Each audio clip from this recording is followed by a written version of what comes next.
boa noite! Está no ar mais um Rota Med Podcast. Nesse podcast, nosso podcast, que falamos sobre assuntos ligados à área da saúde no geral, não somente à medicina, mas à área da saúde no geral. Inclusive, há algumas semanas tivemos o prazer de receber uma fonoaudióloga para nos ensinar sobre a saúde vocal. Hoje, nós temos a honra, o prazer de receber aqui um médico gastroenterologista, que é, para os íntimos, um gastro, que é o Dr. Sávio Augusto, médico formado pela Universidade de Itaúna, residência em clínica médica pela Santa Casa de Belo Horizonte e residência em gastroenterologia pelo IPSENG. Temos então aqui um especialista para tratar sobre este ramo do saber, sobre esta área da saúde. Doutor Sávio, muito obrigado, muito bem-vindo, doutor. Boa noite, eu que agradeço agradeço demais o convite, sou fã do seu trabalho. Muito obrigado. Espero contribuir ao máximo aí pro podcast, né, sobre os temas diversos aí da gastro. Imagina, eu que fiquei muito feliz quando você aceitou o convite, porque a gastro é um tema fascinante, né? Uma área da saúde que desperta muita dúvida, muito interesse, né? Mas antes de falarmos propriamente da gastro, doutor Sávio, como que a medicina entrou na sua vida?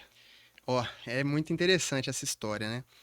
Minha mãe foi uma batalhadora, nossa família era muito humilde, saímos da pobreza. Minha mãe estudou, trabalhou para fazer biologia e ela aposentou bióloga, deu aula vários anos no estado e isso sempre, né, na época quando eu era criança, adolescente, isso sempre me fascinou, a biologia. Eu sempre sentava lá perto dela quando ela estava corrigindo prova e isso me foi aproximando da área de biológicas. Aqui em BH? Aqui em Belo Horizonte, isso, tanto para a prefeitura quanto para o estado, mas tudo em BH.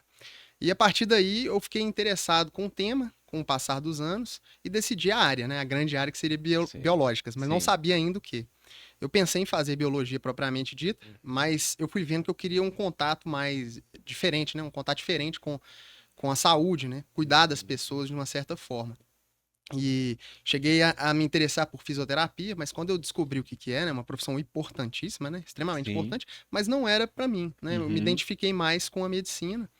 E estudei e entrei, graças a Deus, aí depois de um ano de cursinho, entrei na faculdade para iniciar essa jornada. Você tinha quantos anos quando você começou? Eu comecei com 19 anos. 19 anos. Entrei na faculdade com 19 anos. Outra cabeça, né? A gente entra imaturo, entra pensando que a vida é uma coisa mais fácil, né? Que os desafios vão aparecendo assim de uma certa forma mais tranquilo, mas aí a gente vai vendo com o passar dos anos que não é assim, E né? você teve que se mudar para Itaúna para estudar? Sim. Eu morei em Itaúna 4 anos. Sim. E depois eu fiz o meu internato em Divinópolis, que foi 1 ano e meio de internato, e depois 6 meses de rural, que foi em Mateus Leme, né? Voltei um pouquinho para BH, mas sempre, eu sou muito apegado à minha família, sempre voltando, todo fim de semana, eu estava presente. E lá você morava sozinho? Em Itaúna eu morei com 2 colegas, como se fosse uma república. Em Divinópolis eu cheguei a morar sozinho. Mais longe da família, então? Longe da família, Primeira experiência morando longe da família? Foi. Inclusive, para voltar, foi difícil, né? E a mãe vai ouvir esse podcast, ela vai querer puxar minha orelha. Mas aí, depois desses 4 anos, eu fui para Divinópolis, né? Aí lá eu fiquei sozinho mesmo, né? Num flatzinho pequeno. Fiquei 1 ano e meio lá. E depois a prefeitura de... Tinha várias cidades no internato rural. Eu consegui ir para Mateus Leme, que eu queria vir mais para perto de BH mesmo. A própria prefeitura alugava uma casa e ficou 8 pessoas, salvo engano, da minha turma. Interessante. E a gente ficou lá 6 meses. Né, em Mateus Leme? Em Mateus Leme, isso. Bacana, muito legal.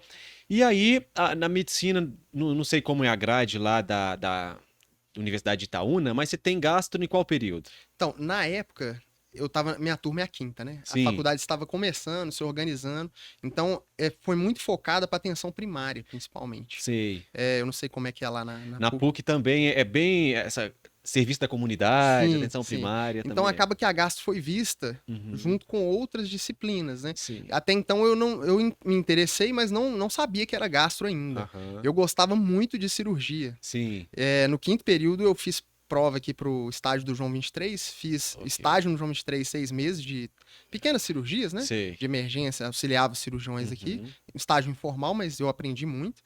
E fui monitor de técnicas cirúrgicas É também. mesmo? Então eu estava todo encaminhado aí para cirurgia. Sim. Só que com o passar dos anos também, admiro muito cirurgiões, né? Não quero criar intriga, até porque a gente Aham. depende muito deles. Sim, Com o sim. passar dos anos, eu fui vendo que a minha área era clínica médica Clínica. mesmo, sabe? Eu gostava da clínica. Eu gostei muito também de técnica cirúrgica. Eu ia até me candidatar para ser monitor, professor Eduardo Frois, você conhece? Eu já ouvi falar, já ouvi É, falar. Eduardo Frois, ele trabalha no Madre Teresa, é bem Sim, sim. ortopedista, né? Só que eu falei assim, eu não tenho tempo. Acho que não dá, não. Mas cirurgia também não quero, não. Você vai ter que. O Eu quero. paciente é seu pro resto da vida, né? Dizem, né? Exatamente, Mas é uma responsabilidade muito. Assim, como toda medicina é, mas a cirurgia tem essa peculiaridade, né? Sim, De você ter, assim, você abre uma pessoa, né? Você tem, exato. faz o E eu penso tratamento. muito, doutor, é na questão da. Você começa uma cirurgia, você não tem horário para você terminar, né? É incerto, né? Exatamente. Eu falei, eu quero isso não. E a depender da área, né? Se for uma cirurgia cardiovascular, uma neurocirurgia, aí que não tem Sim, hora mesmo, né? Porque a exatamente. cirurgia chega 8 aí, 10 horas, né? Que meus Imagina, colegas falam. não tenho nem perna para isso. Aí eu quero ir para psiquiatria. Mas então Interessante. a gastro chegou na sua vida como assim? Você apaixonou de primeira, de cara? Sim, aí eu entrei para residência, né? Sim. No último ano de faculdade, eu quis compensar a minha idade aí de 19 anos, que eu te falei que eu ainda era, né? Aham. Tava imaturo. Estudei muito, né? Fiz um concurso pré-residência aí e passei, né? De primeira onde eu queria, que era na Santa Casa, e lá a gente tem contato com várias especialidades. Inclusive tem uma extensa enfermaria de gastroenterologia, muito com preceptores excelentes, né? Vários Sim. doutores ótimos que eu aprendi muito e ainda aprendo, que a Sim. gente tem um network muito bom, sabe? E aí foi nesse contato lá na residência de clínica, né? Quando eu rodei na gastroenterologia, fiz o estágio de gastro, que eu gostei desse, ainda no R1, né? No primeiro ano Sim. de residência, que eu gosto muito disso. Assim, grande chance de eu querer isso, mas vamos ver. Ainda fiquei um pouco na dúvida, que Sim. a clínica me encantava de uma maneira geral. Aí no segundo ano da faculdade, a gente tem um mês que é um estágio optativo. Aí eu pedi pro meu chefe, lá na época da Santa Casa, para casar com as minhas férias, colar um Uhum. estágio de, né, o optativo com as minhas férias, Sim. para eu poder tentar. Eu mandei e-mail para vários hospitais do mundo inteiro, É. e muitos me chamaram, mas uns eu tinha que pagar. Aí Sim. eu fui no que não precisava, né? Eu só paguei a Uhum. minha despesa, né? Verdade, Mas você foi para Portugal, fui né? para Até esqueci Portugal. de falar isso no princípio. Não, mas tranquilo. Fiquei em Coimbra, fiquei um mês em Sim. Coimbra. Foi uma época, assim, excelente. É. Viver outra medicina, assim, né? Sim. Você vê até algumas palavras difíceis, assim, que a gente não... Eu tive dificuldade de entender o português de Portugal no começo. Na Sim. passagem de casa, eles falam muito rápido. Algumas palavras, por exemplo, prontuário lá é processo. Ah, Então eu é? falava processo, fiquei processo, Processo o processo, quê? processo. Aí no final que eu fui compreender, falei, não, gastro tá Sim. muito interessante, eu quero fazer gastro. Aí eu quis fazer. E aí seguiu essa carreira aí. Sim, sim. Bacana. Então, quando que o paciente geralmente procura um gastro, doutor? Ó, vamos lá. O gastro é o médico, né, que avalia. Tem muita gente que fala, avalia da boca ao ânus, né? Todo o Sim, trato digestório. É claro que a gente divide muitas áreas, né? sim. Por exemplo, na boca, o dentista, né, o profissional do ortodontista sabe muito mais que a gente. A gente Uhum. sempre tem um contato, inclusive, com um bom dentista em algumas situações. Então, quando o paciente tem algum sintoma, seja do esôfago, seja a famosa gastrite, né, que depois nós vamos falar Sim, sobre isso um pouco, sim. seja dor abdominal, diarreia, constipação, alguma coisa que envolva o tubo digestivo, né, esôfago, estômago, duodeno, intestino, restante do intestino delgado, intestino grosso, reto e ânus, e os anexos, né, o fígado, em algumas Sim. situações, é claro que tem o hepatologista, mas Uhum. muitos gastros atendem algumas coisas do fígado também, e quando é uma situação mais complexa, referencia. E o Sim, pâncreas também, né? A pâncreas. vesícula biliar, etc. Então, quando tem algum distúrbio em qualquer um desses órgãos, uma das coisas que me trouxe para cá, que eu achei interessante, que não era igual cardiologia, que era o coração, Sim. nefrologista, que é o rim. Eram Aham. várias coisas, então a gente eu Muita poderia coisa. variar, né? Sim. Atender intestino, atender fígado, né? Uhum. Que é uma coisa E aí hoje, interessante. então, na sua vivência, você está atendendo diversos pacientes com diversas Sim, queixas. sim, Então pode chegar de manhã um paciente para você com um problema no estômago e outro no sim. esôfago à Sim, tarde, sim. E né? muitos casos a gente leva para discussão também, né? Sim. Porque o gastro, como eu falei, é um profissional que depende do cirurgião, depende do Uhum. radiologista, né? Do Sim. imaginologista, depende aí do coloproctologista, né? O cirurgião Uhum. do aparelho digestivo, o cirurgião coloproctologista. Então a gente está sempre discutindo. A maioria dos casos geralmente estão relacionados com estômago e esôfago, né? Ou Sim. às vezes uma diarreia, uma constipação é muito frequente também. Mas, assim, um pâncreas, por exemplo, é bem menos frequente. Então, às vezes, de vez em quando, a gente pega um caso um pouco mais atípico, a gente tem que voltar lá, sentar, estudar o caso, né? Porque, principalmente pâncreas, a gente tem menos casos comparado a outras situações. Sim. Você está falando de aparelho digestivo. E aí eu vou te fazer a pergunta. A digestão, ela começa onde, doutor? A digestão começa na boca. Sim. Por isso que eu falei da questão da boca. Ela começa com a mastigação, né? Provavelmente digestão mecânica mesmo. E tem as enzimas também da saliva, principalmente a amilase salivar, né? Que já vai começar a digerir ali os carboidratos. Por isso a importância de mastigar devagar, que resolve muito problema, inclusive. Sim. Às vezes a pessoa, né, tem alguns sintomas que às vezes mudando o hábito alimentar, ela já vai resolver sem remédio, né? Isso é interessante. Ela começa na boca, né? E vai aí ao longo dos vários metros aí do intestino. Do intestino. Então, uma pessoa que possa ter um problema de salivação, ela vai ter um comprometimento digestivo? Certamente, pode sim, né? É assim, tudo depende, né? Por exemplo, existe uma síndrome, né? Reumatológica chama síndrome de Sjögren, né? Quando a pessoa tem menos saliva e menos, tem mais, menos produção de lacrimal é menor. Sim. Ela pode ter um comprometimento na digestão de aminoácidos, mas não que isso vá causar um problema para ela, né? Claro, pode acontecer, né? Tudo na medicina não é exatas, a gente fica, né? Pode ou não pode. Isso tudo varia, mas pode sim. Então vamos lá, eu vou fazer o seguinte, já que nós estamos falando de um aparelho que ele é extenso, Sim. vamos começar de cima para baixo. Vamos lá. Então falando da boca, né? Em seguida, esôfago. Quais são os principais problemas que pode acometer o esôfago de um paciente? Olha, um dos principais problemas que acontecem é a doença do refluxo gastroesofágico, né? Que é uma doença que também envolve ali a transição do esôfago para o estômago, né? E algumas outras esofagites, como esofagite por cândida, alguns divertículos que são até mais... Na verdade, tem alguns que são com o passar do tempo, como divertículo de Zenker. E outras situações como infecções, até doença inflamatória, né? A própria doença de Crohn também pode, raramente, mas pode acometer o esôfago e os cânceres, né? Que também podem acometer. E você já falou, bem falado, bem famoso, na verdade, refluxo gastroesofágico, Sim. né? O que é o refluxo gastroesofágico? Essa questão é muito interessante, porque a gente tem vários conceitos do que é o refluxo. Existem alguns estudos, alguns grupos de estudos que tentam alinhar o que seja o refluxo. Essencialmente, o refluxo é uma doença que o conteúdo gástrico, ele seja por excesso ou por uma falha ali no mecanismo do esfíncter esofagiano inferior, que ele fica sempre fechado, ele abre quando o alimento passa. Em algumas pessoas, por diversas situações, ele tem um relaxamento transitório ou mais frequente, e esse conteúdo gástrico retorna ao esôfago causando sintomas. É importante lembrar que a gente tem o refluxo fisiológico, né?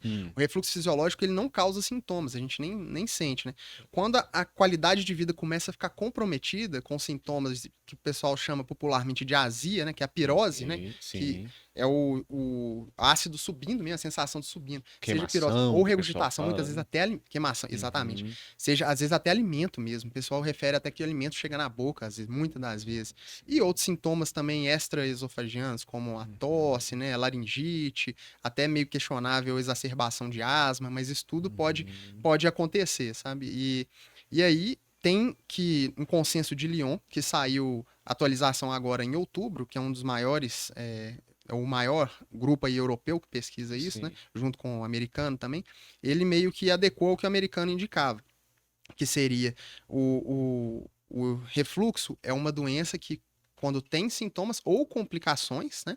E existem os parâmetros objetivos, que seriam com o exame de pH-metria ou com alterações na endoscopia. A pH-metria, ela foge um pouco do nosso meio, mas temos aqui também disponível aqui em BH. Mas na endoscopia, o que a gente tem que ficar mais atento é a esofagite. Quando o endoscopista olha lá a esofagite, existe uma classificação de Los Angeles que usa os termos A, B, C e D. Depois eu até posso falar um pouquinho. Fique à vontade. Então tá, vamos lá. O A é geralmente quando ocorre uma erosão menor que 5 milímetros ou mais erosões. Na parede do esôfago. Na parede do esôfago, né? Imagina ele subindo o conteúdo gastroesofágico, né? O suco gástrico, causando... Porque a parede do esôfago não é preparada para receber o suco gástrico, igual do estômago, né? Que tem produção de mucina, entre vários outros mecanismos. Então, o Los Angeles A é quando tem menor do que 5 milímetros. O B é quando é maior do que 5 milímetros, uma ou mais erosões, mas sem união delas, né? Circunferencialmente. O C tem a união, mas envolve menos do que 75% da circunferência esofágica. E o D, que seria o mais acentuado, é quando envolve mais do que 75%.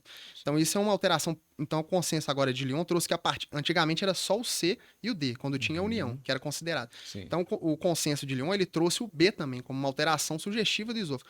O A é muito questionável, porque depende muito de endoscopia para endoscopista para endoscopista. Às vezes ele vai classificar como A, às vezes ele vai classificar como uma transição anormal, assim, irregular, mas normal, né, perdão.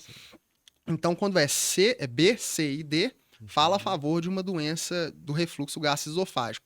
Quando tem uma evolução para esôfago de Barrett, né, que aí já é uma outra complicação, né, porque é uma metaplasia, né, que a gente que é a transformação ali do epitélio do esôfago estratificado por um epitélio metaplásico colunar com células caliciformes, com a célula metaplásica, né? Se tiver Fique à vontade. Você pode ir falando, pode explicando, porque o público vai ser. Tem da medicina, mas também tem leigos. Vai. Na verdade, tranquilo. Esse termo metaplasia é quando tem resumidamente, assim, uma forma mais tranquila, quando uma célula aparece ali no esôfago que não era para estar ali. Por exemplo, uma célula do intestino, né? Que estaria ali no esôfago de Barrett. E isso é uma situação pré-cancerígena. Mas não é para alarmar ninguém que tem esôfago de Barrett, né? Tem que acompanhar. E viu-se que muito desse... Antigamente achava-se que era muito mais frequente o câncer pelo Barrett. Hoje estamos vendo que é um pouco menos. Até pelo acompanhamento, acho que os modos de vida aí a gente vai percebendo isso. E outra situação que eu estava falando, então, é esofagite, né? Com a classificação de Los Angeles, o esôfago de Barrett. E a terceira situação, que também é importante, é a estenose péptica. Quando aquele refluxo ali vai lesando tanto a parede que começa a cicatrizar e reduzir a luz do esôfago. Então, a pessoa começa a ter disfagia, né? Que é dificuldade, o alimento entala, né? Fica dificuldade de engolir. Pode até ter perda de peso, que a pessoa fica com medo de comer, né? Muitas vezes o diagnóstico diferencial é até o câncer, né? Do esôfago. Então, essas situações a gente consideraria como provavelmente refluxo, segundo os guidelines. E a gente teria que dar outro passo, que seria, se for uma pessoa, claro, mais jovem, a gente poderia tratar empiricamente com os inibidores de bomba de próton, são os prazóis, né? Omeprazol, pantoprazol, tratar por 8 semanas, em média, e se responder, beleza. Se não respondesse, a gente passaria para um exame mais invasivo, que seria a pH-metria, que passaria a sonda, né? Mas isso eu sempre falo, né? Aprendi isso muito lá no IPSENG, a gente tem que tentar encaixar não pegar o guideline e colar no paciente, né? Você tem que pegar o seu paciente, na sua situação, no Brasil, né? Os guidelines são feitos na Europa, são feitos nos Estados Unidos, né? Temos alguns aqui também, mas esses são em outra realidade, né? Então a gente tem que levar tudo isso em conta e individualizar cada paciente, porque cada paciente tem seu hábito alimentar, tem a sua história familiar, né? Então cada um tem o seu modo de vida e merece a atenção individualizada. Embora o refluxo gastroesofágico seja comum, uma patologia relativamente comum, né? Nem todo de 10 a 30% 10 a 30% da população, nem todo mundo que tem sabe que é o refluxo, né? Ele imagina que seja várias coisas. Por exemplo, o paciente que aparece afta na boca constantemente, é um sinal de alarme que ele pode ter um refluxo gastroesofágico? Essa expressão sinal de alarme, geralmente a gente usa no sentido de merece endoscopia. Então, o sinal de alarme é igual a endoscopia. Então, o que seria o sinal de alarme? Foi interessante você ter tocado nesse ponto. Seria a perda de peso inexplicada, seria o vômito de repetição, até pela estenose péptica também a pessoa podia vomitar, seria anemia, né? Seria o sangramento, né? Vômito com sangramento, a história familiar de primeiro grau para câncer, né? Isso, se o paciente for jovem, né, com esse sinal de alarme, ou mais idoso, né, a gente indicaria a endoscopia. As lesões na boca, né, principalmente de laringe, de dente, né, erosão dentária, existem alguns trabalhos questionáveis que falam a favor que pode ser o refluxo e outros que questionam isso. Mas na prática a gente leva em conta porque é relatado, né? É claro que a gente tem que ver quando é esse sintoma atípico, que não é o refluxo propriamente, a pirose, né? Ou o refluxo alimentar, ou a dor, que também entrou no consenso de Lyon. Claro, nesse caso a gente tem que descartar a dor cardíaca, né? Cardiovascular, que é importante, muitas vezes desafiador. A gente tem que levar tudo isso em conta, sabe? Tem uma pergunta, né? O Isaac tá falando que tem uma pergunta sobre esse tema, doutor. Ele mandou aqui para mim, olha. Quem tá perguntando é o Wagner. Ele pergunta assim: o refluxo gástrico pode atingir narina e olhos? Deve ser de incomodar tanto o paciente, voltar tanto que gerar infecções Olha, na orofaringe, enfim. isso é muito questionável. Olhos não, né? Assim, Sim. mas a questão de faringe e laringe é questionável, né? Uhum. A gente recebe muito paciente encaminhado de otorrinolaringologista que Sim. foi fazer uma fibronasoscopia e viu lá, principalmente nas cartilagens adenoide, uma erosão ou uma situação que poderia pressupor uma doença do refluxo. Uhum. Então, assim, às vezes o que eu imagino que ele esteja relatando é o próprio desconforto, como se fosse aquela sensação do negócio voltando. É ruim demais. Muitas vezes Uhum. a gente tem uma secreção lacrimal exacerbada, alguma coisa, Sim. mas não que o conteúdo chegou lá, né? Por um Sim. reflexo mesmo, né? Você sente mal-estar e vai ter essas situações. Quais são os fatores de risco para o desenvolvimento do refluxo? Ó, isso também é uma coisa muito importante. Acho que tudo que a gente tá falando aqui, eu vou Sim. falar isso, né? Mas legal. Mas Tudo é importante, é, então. Mas é porque, assim, o refluxo a gente tem que olhar muito para o lado da alimentação. Existem alguns alimentos que precipitam aquela diminuição do tônus do esfíncter que eu comentei, né? Que é diminuição da pressão, né, do Ok. esfíncter. E algumas situações da pessoa mesmo. Por exemplo, o sobrepeso, né? Às vezes tem uma hérnia de hiato, que é quando o conteúdo gástrico está ascendendo ao tórax, Sim. né? E isso também pode predispor ao refluxo. E alguns hábitos de vida também, né? Por exemplo, você comer muito rápido, né? Comer tomando muito líquido, o estômago distende, né? Alimentos como pimenta, cafeína, né? O café, chocolate, alimentos gordurosos, isso tudo pode predispor aos sintomas. Algumas pessoas já têm essa tendência maior, né? Uhum. Mas o, o fenotípico, né? As coisas Sim. que a gente convive, isso aí ajuda muito contribui muito para os sintomas Os e, sintomas. inclusive, faz parte do tratamento as orientações quanto a isso, né? Sim. Eu tenho uma listinha lá que eu peguei da época da residência, fiz umas adaptações, mas Uhum. eu sempre passo uma dieta do refluxo, né? Sim. Claro que eu não sou nutricionista, mas é umas Uhum. orientações, o que que ele deve evitar, o que que ele pode fazer, não evitar de deitar 2 horas depois das Isso que eu ia te refeições. perguntar, comer e deitar. Isso causa demais, né? Pela Uhum. própria, apesar do esôfago ter o peristaltismo ali, que teoricamente era para segurar aí, Sim. mas a pessoa já tem o esfíncter esofagiano inferior com esse hipotônus, né? Então Uhum. volta mesmo, né? Se a Sim. pessoa come muito, principalmente à noite, fritura, né? E deitar logo em seguida, pode ter certeza que muitas das vezes vai ter um O... episódio de refluxo. Por que o bebê ele regurgita tanto? É o O, gorfa tanto? o É bebê. o bebê, o neném, é porque ainda não está bem desenvolvido o esfíncter? Olha, eu creio que sim. Essa parte até não é muito da minha área, porque como eu Sim. fiz clínica médica, né? A clínica médica é Aham. como se fosse a pediatria para criança e a clínica para o adulto, né? Como se fosse o Sim. médico do adulto. Sim. Mas eu acredito que sim, né? Que seja nesse Por sentido. causa disso, né? É. Ok. Vamos lá. Tem outra? Já tem? Sobre esse mesmo tema? Ah, não. Então vou passar pro próximo. Eu só gostaria de comentar, se o senhor me permite, Claro, fica à vontade. uma coisa que você estava falando das patologias pra gente descer, né? A Sim. boca, eu gostaria de comentar uma situação que é muito frequente no consultório, que é a Uhum. queixa de mau hálito. Às vezes, muitos pacientes procuram a gente com essa queixa. Sim. E eu sempre falo com o paciente, mas assim, com a melhor das intenções, explico com calma, que 90% das causas está dentro da boca. Então, 90% das Uhum. causas é do dentista, não é do Sim. gastro. Então, a primeira coisa que eu recomendo, né, eu pergunto se o paciente faz um acompanhamento regular com o dentista e Uhum. oriento uma limpeza se tiver sido feita há muito tempo, né? Refazer uma limpeza. E aí, depois, é claro, refluxo pode causar também mal, tem pessoas que Uhum. referem, sabe? Ok. A gente também vai procurar isso, mas primeiro passar no dentista e olhar essas questões. Certo. Principalmente por flora anaeróbia, né? Que dá o cheiro também, algumas patologias de endodentárias, né? Enfim, Sim. 90% então 90%, seriam por volta causas de 90%. dentárias. Doutor Sávio, a pessoa fala assim: eu tenho gastrite. E aí o outro fala: eu tenho gastrite nervosa. Vamos conversar um pouco sobre isso. O que que é gastrite? Olha, gastrite, a palavra gastrite, né, que popularmente aí é difundida como se tivesse o sintoma, né, a dor mesmo, Uhum. mas a palavra gastrite é um diagnóstico histológico, né, ou seja, é um diagnóstico lá do microscópio, o patologista vê lá a inflamação. Sim. inúmeras vezes, a pessoa tem gastrite histológica e não tem sintomas. Como o contrário também. A pessoa tem muito sintoma, faz endoscopia, tá tudo normal. Falando, mas não é possível. Eu tenho sintoma todo dia, fiz exame, tá tudo normal, não tem uma úlcera, não tem a gastrite, né? Sim. Então, esse termo, o correto, né, na área médica, é a gente falar dispepsia, né?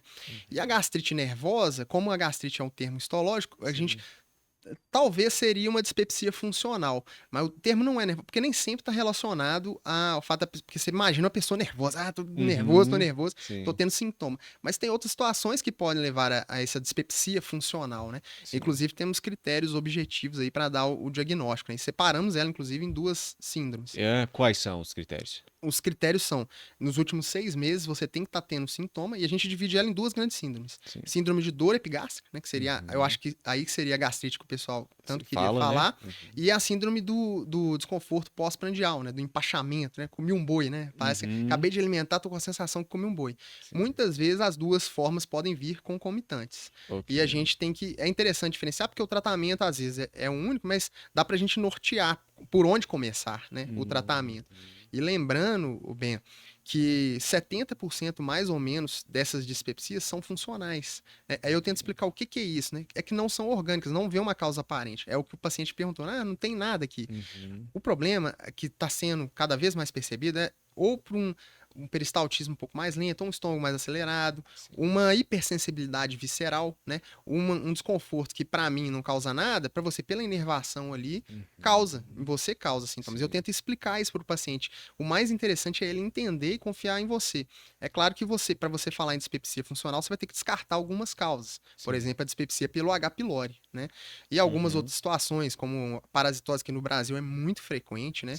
Saiu um estudo, salvo engano, há 2 anos atrás, mostrando que quase 50% da população tem parasitose.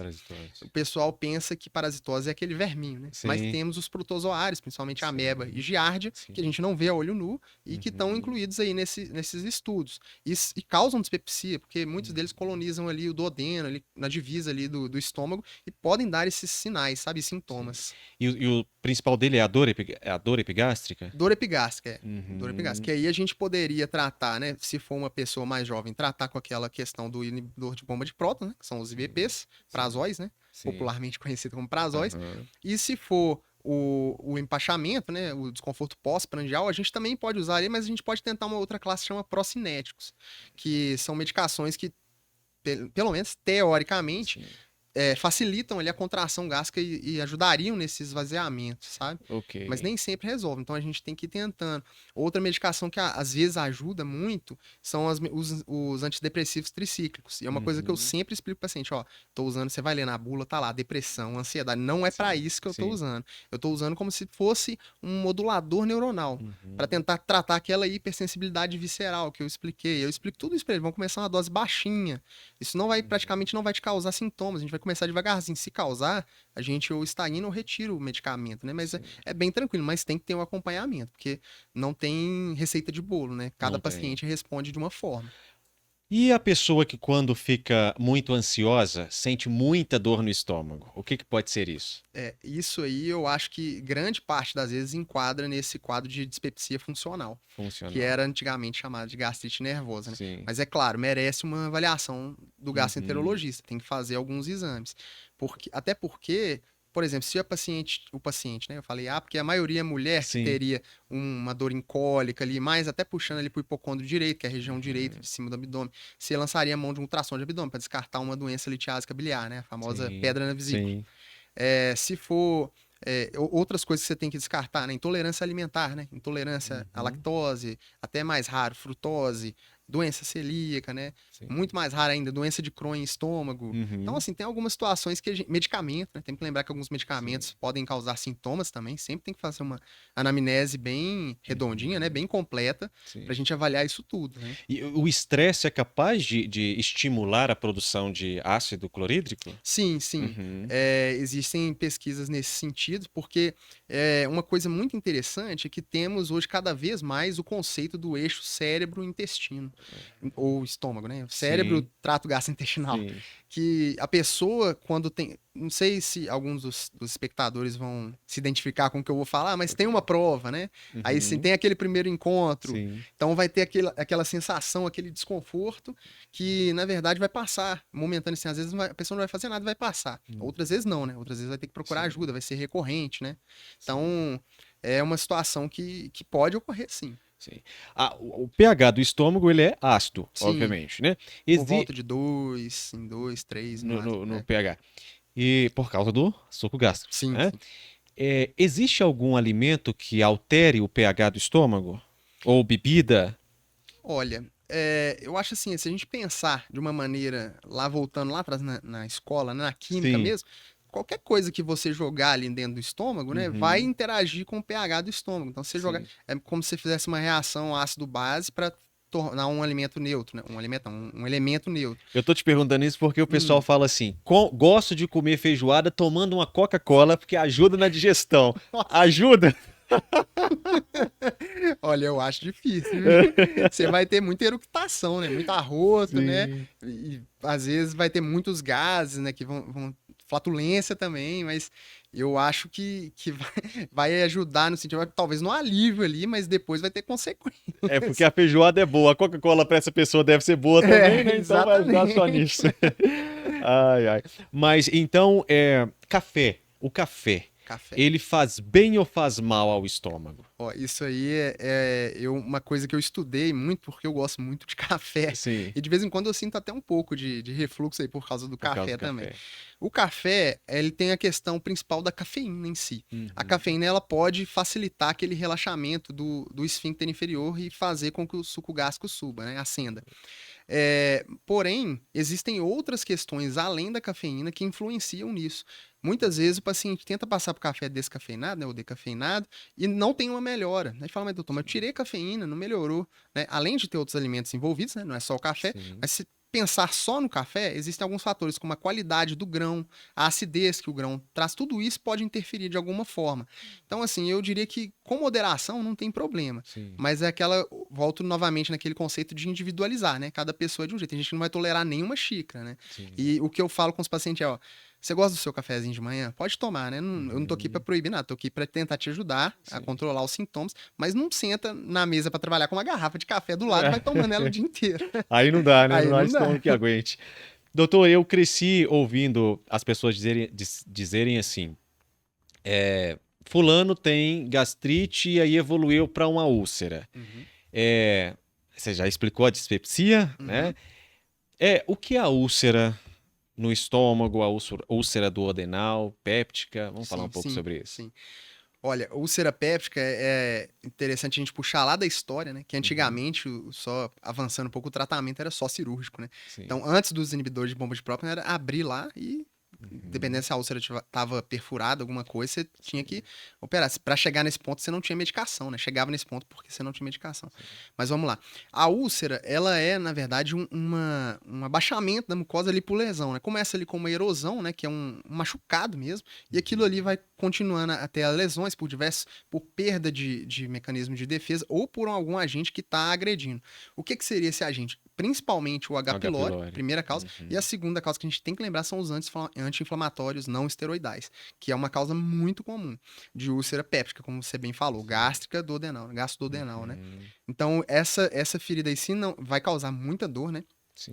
Eu tenho o meu chefe da residência, ele falava: o estômago resmunga e o pâncreas grita. E o fígado aguenta o tranco. Porque muita gente chega, eu tô com a dor no fígado. Provavelmente não é o fígado. Sim, Então, assim, mas essa situação, o estômago não resmunga, não. Ele vai gritar. vai Porque gritar. a úlcera dói. Dói Tem muito. aquela dor que o paciente refere até como se fosse uma facada mesmo aqui na Sim. boca do estômago, né? Uhum, Então, assim, pode ser também que às vezes não dói, principalmente depois da alimentação. Alguns pacientes ok. referem isso, mas não é regra, tá? Sim. Então, existem o caso de úlceras assintomáticas também, né, por Uhum, diversos fatores, mas é uma situação que tem que ser muito bem olhada, porque é uma coisa que tem que ter a pesquisa do H. pylori. Se tiver o H. pylori presente, a gente temos que erradicá-lo, né, temos que fazer o tratar, tratamento, sim. e se for anti-inflamatório ou outra droga, tentar afastar a causa aí, né, falar para não usar, né, ou pensar em uma alternativa aí para o tratamento da situação de base aí. Mas a maioria das vezes os pacientes usam por conta própria, né? Muitas das vezes. Então, por isso que é interessante sempre consultar o médico, né? Pra saber. Porque às vezes o paciente, não tô usando anti-inflamatório, não. Eu uso só ibuprofeno. Uso só, uso só nimesulida, né? Às vezes Exato. confunde anti-inflamatório com Com antibiótico. Então, antibiótico. assim, é importante consultar com o médico pra saber o que é que tá tomando, se pode ou não, por quanto tempo, né? E Exato. que mal que essas medicações vão te trazer. Eu eu tenho um amigo que o pai dele estava tomando de forma crônica anti-inflamatórios. Qualquer dor que tinha, tomava um anti-inflamatório. Fez um estrago no Úlcera. estômago. Eu não sei se chegou a úlcera, mas eu sei Uhum. que foi uma coisa assim muito ruim. O anti-inflamatório é uma droga muito interessante, né? Em Sim, diversas situações, é muito sim, bem-vinda, mas tem essa cautela, né? Além sim. de outros efeitos colaterais, como disfunção renal, que pode causar ali, né? Uma lesão renal, ou até mesmo um desbalanço aí na coagulação, podendo até, alguns estudos apontam maior risco de eventos cardiovasculares, né? Sim. Também com anti-inflamatório. Eu acho interessante o seguinte: tem nas bulas e nas caixas de todo medicamento, né? Que todo medicamento deve ser prescrito por um médico. O Aham, médico deve prescrever todo medicamento. Mas a gente sabe que no dia a dia há medicações que você compra sem receita. sim, E é um problema, né? Porque exato. a população ela não tem a consciência, por exemplo, do efeito que o medicamento mal utilizado pode gerar. Sim. Né? E ele chega no balcão e eu quero um anti-inflamatório. Ele É, compra, sem exatamente. saber o tempo que tem que usar. Exatamente. Às vezes chega até, tô com H. pylori aí, às vezes até o profissional de saúde que tá lá atrás do balcão já passa alguma coisa que não é antibiótico, né? Sim, Às vezes passa só um omeprazol, não, toma isso aí, se não melhorar, você sim, procura. Mas olha o tempo que ele tá perdendo, né? A gente sabe que a H. pylori é exato. uma bactéria, né? Uma Sim. bactéria aí que já tá aí há muito tempo, né? Uhum. E que poderia, né, que necessita, né, de tratamento Sim. com antibiótico. Inclusive o esquema é triplo, né? Você vai usar aí, inicialmente, se não tiver alergias, né, a amoxicilina, claritromicina e o IBP, né, o prazol aí, por 14 Uhum. dias, né, de manhã e à Sim. noite. Então é um tratamento um pouco até agressivo, vamos dizer Sim. assim, né? E o diagnóstico? Porque o paciente ele pode ter H. pylori Uhum. assintomático, né? Ela está Sim, sim. lá convivendo bem. Como é o diagnóstico para decidir que precisa de tratar? Então, O H. pylori, ela é a infecção mais comum do mundo. Estima-se que 50% da população tem H. pylori. sim, E desses 50 aí, tem a estimativa também de que 85 não vão ter nada. Então, muitas pessoas vão morrer com H. pylori e não vão saber. sim. Mas em algumas pessoas, não se sabe exatamente todos os mecanismos por trás disso, vão Uhum. causar sintomas, né? Como essa dispepsia que a gente já comentou, Sim. até a úlcera, né? Se não tiver um controle. Então, geralmente, essas pessoas com sintomas vão procurar o médico e vão ser submetidas a uma investigação. Então, atualmente, pelo consenso brasileiro de H. pylori, achou H. pylori, a gente trata. Porque se achou é porque a gente está procurando por algum motivo, né? Uhum. Pelo menos espera-se, Sim, né? sim. Que tem muita gente que quer fazer uma endoscopia do Aham. nada também, né? Mas se achou, a gente tem que tratar Sim. E o tratamento com antibiótico. com antibiótico, né? Os 14 dias. O Uhum. consenso brasileiro, ele mudou de 7 para 14 dias, o último que saiu, para ganhar em torno de 10% a mais de eficácia, mais ou menos. Ok. E que todo mundo aceitou bem, né? Eu Uhum. estive no congresso agora da Sociedade Brasileira do Aparelho, da Semana Brasileira do Aparelho Digestivo, perdão, Sim. lá no Rio, e foi falado muito disso também, da questão do H. pylori, né? Da nova medicação, que é o inibidor de canal de potássio competitivo, que é o Sim. vonoprazan, enfim, cada vez mais estudos aí, né? Se a gente não Sim. acompanhar, a gente vai ficando para trás. Vai. Você tá falando aí sobre os inibidores da bomba de prótons, né? Omeprazol, por exemplo, que é o mais conhecido. Sim, É outro, né? Que a pessoa compra é, livremente no balcão da é, farmácia. Qualquer dor, vou tomar um é. omeprazol que passa. Quais são as vantagens e desvantagens do uso da medicação? Claro que prescrita vai ter Sim, sim, vantagem, né? É quando que passa a ser um problema, o tempo de uso. sim. Eu acho assim, toda medicação, quando bem indicada, a gente Uhum. sempre vai ter risco, né? Se você Sim. for ler a bula da dipirona, você não toma Não nem toma dipirona. nada. É. Ela deve ser bem indicada, toda medicação. Sim. Ela passa a ser um problema quando a indicação não é concreta. Muitas vezes o paciente chega no seu consultório, tá tomando omeprazol. Por que você usa omeprazol? Para diminuir a acidez do estômago. É. Por quê? Não sei. Uhum. Então, assim, às vezes não tem uma indicação muito precisa. Sim. E tem muito mito aí por trás do omeprazol. Até Uhum. separei Você parou? algumas coisas aí para falar Sim. também, mas principalmente o que a gente sabe hoje é que ele pode alterar a flora bacteriana, pode causar alguma diarreia, algum supercrescimento bacteriano aí, e estima-se também que ele possa causar algumas carências nutricionais, como a baixa de magnésio e vitamina B12. Isso, a relação, a evidência não é ainda aquela evidência super robusta, né? Mas temos estudos falando isso. Aproveitando o gancho, né, que À vontade. eu sei que muita gente vai ficar curioso com isso, e eu Sim. já até adianto, porque muito se ouve falar que o omeprazol, os prazóis em geral, causa Alzheimer ou câncer gástrico. Hoje em dia, né, nessa data, até Sim. hoje, não existe comprovação que isso seja verdade. Certo. Os estudos, existem até estudos que falaram isso, mas estudos completamente questionáveis, cheios de Sim. vieses, né, de Sim. erros mesmo, prováveis. Inclusive um estudo de 2015, australiano, falou isso, mas foi contestado com um estudo agora de 2023, que teve um N, né, um número de pacientes que participaram 3 vezes maior Maior do que o... mostrou que não tem essa relação. Sim. Quando o paciente me pergunta isso, eu falo que não tem. E ainda dou um exemplo. Você quer ver uma coisa? É a mesma coisa de você falar assim, café causa câncer de pulmão. Aí o paciente, como assim? É porque geralmente quem tá fumando tá com um cafezinho lá. Café, Então, assim, não é o café, né? É outra situação ali por trás que tá causando isso. Até hoje, né? As coisas podem mudar. A medicina, né, o tempo todo tem um trabalho que aponta uma coisa e chega outro para rebater. Mas no momento, até a data atual, não tem essa relação. Não tem nenhuma evidência científica. Tem? Vamos lá. 2 perguntas sobre os prazóis aqui. O que tá achando, doutor Sávio? Ótimo. Tá gostando? Ótimo, muito bom. A gente vai relembrando e... Muito bom. Conversa muito boa. Quais são aqui, Isaac? Você mandou as 2 primeiras? Deixa eu ver aqui. Quais são? A gente nem percebe o tempo passar. Vai passando, o papo vai bom. Ok. Isso. O RM de Souza e a Rafa perguntam assim. Vou fazer as 2 perguntas, tá? Porque é sobre o omeprazol. Ou os prazóis. Né? Tomar pantoprazol com frequência faz mal à saúde no futuro? E a pergunta do Rafa, ou da Rafa, é verdade que o omeprazol faz mal para o estômago, mas os médicos continuam a prescrever?